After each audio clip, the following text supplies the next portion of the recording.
ایک میاں بیوی باہر جا رہے تھے کہ اچانک ان کی بلی کود کر گھر میں واپس بھاگ گئی۔ میاں پھر گھر میں پلٹا، اتنے میں ٹیکسی آ گئی۔ بیوی نے سوچا کہ کہیں ٹیکسی والے کو اندازہ نہ ہو کہ گھر خالی ہے، بولی وہ میرے شوہر اپنی ساس کو خدا حافظ کرنے گئے ہیں۔ تھوڑی دیر میں شوہر ہانپتا ہوا واپس آیا اور بولا معاف کرنا، دیر ہو گئی، وہ مصیبت پلنگ کے نیچے گھس گئی تھی، مجھے ہینگر سے مارنا پڑا، تب جا کر باہر نکلی۔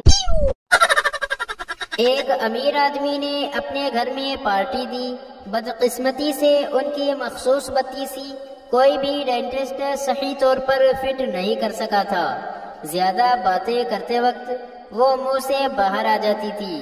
انہوں نے سوچا کہ پارٹی میں خفت نہ اٹھانی پڑے، تو انہوں نے ملازم کو ہدایت دے رکھی تھی کہ تم میرے منہ پر نظر رکھنا، اور جو ہی بتیسی کا اوپر والا حصہ ڈھیلا ہوتا ہوا نظر آئے تو مجھ سے کہنا کہ سلطان صاحب گیٹ پر آ چکے ہیں، میں خبردار ہو جاؤں گا اور منہ بند کر کے پہلے بتیسی کو صحیح کروں گا۔ پارٹی کے دوران جب وہ باتوں میں مصروف تھے تو نوکر نے انہیں 2 مرتبہ خبردار کیا کہ سلطان صاحب گیٹ پر آ چکے ہیں، لیکن انہوں نے سنا نہیں۔ کچھ دیر کے بعد انہیں خیال آیا تو انہوں نے نوکر سے پوچھا کہ تم مجھ سے کچھ کہہ رہے تھے۔ نوکر بولا جی ہاں، میں کہہ رہا تھا کہ سلطان صاحب گیٹ پر آ چکے ہیں، لیکن اب کوئی فائدہ نہیں ہے، وہ اب شوربے کے ڈونگے میں گر چکے ہیں۔ ایک عورت اپنے لیے بازار سے فیئر اینڈ لولی خریدنے کے لیے آئی۔ 1-2 ہفتے بعد اتفاقاً ایک شادی پر جانا ہوا۔ وہاں پر ایک دوسری عورت نے اس کو دیکھ کر حیرانی سے پوچھا کہ آج کل تم کیا کر رہی ہو کہ اتنی چکنی گوری ہو گئی ہو؟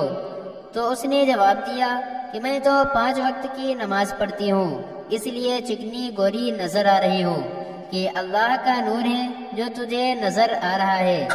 ساتھ میں بیٹھی تیسری عورت نے غور سے دیکھ کر کہا کہ بہن، ساتھ میں 1-2 رکعت نوافل بھی پڑھنا شروع کر دے تو چہرے کے نیچے گلا اور چٹیا کے نیچے والا حصہ بھی چکنا چٹا گورا ہو کر وہاں سے بھی نور ٹپکے گا۔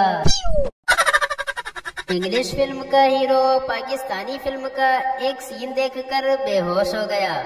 سین کچھ یوں تھا کہ ہیرو کی پستول میں گولی نہیں تھی، ویلن نے گولی چلائی، ہیرو نے گولی کیچ کر کے اپنی بندوق میں ڈال کر فائر کیا تو ویلن مر گیا۔ 2 دیہاتی شہر میں داخل ہوئے تو سب سے پہلے ان کی نظر ایک کار پر پڑی۔ پہلے دیہاتی نے کہا یار دیکھو تو یہ کیسا جانور ہے، دوسرا بولا اور دیکھو کیسے بھاگے جا رہا ہے۔ پھر اس نے حیرت سے آگے ایک اسکوٹر کو دیکھا اور چلایا ادھر دیکھو، اس کا بچڑا بھی دوڑا چلا جا رہا ہے۔ میراثی بیٹے نے کہا ابا میں نے سنا ہے کہ ماں باپ کو دیکھو تو بہت ثواب ملتا ہے۔ میراثی بولا کتے دیا پترا، جس طرح تم چھپ چھپ کر دیکھتے ہو اس طرح گناہ ملتا ہے۔ ایک پٹھان نے روزہ رکھا، دوپہر کو ہی اس کا برا حال ہو گیا۔ ٹائم گزارنے کے لیے اس نے FM ریڈیو پر فون کیا۔ میزبان نے پوچھا خان صاحب کیا سننا پسند کریں گے؟ پٹھان بولا بھائی جان مغرب کی اذان سنا دو۔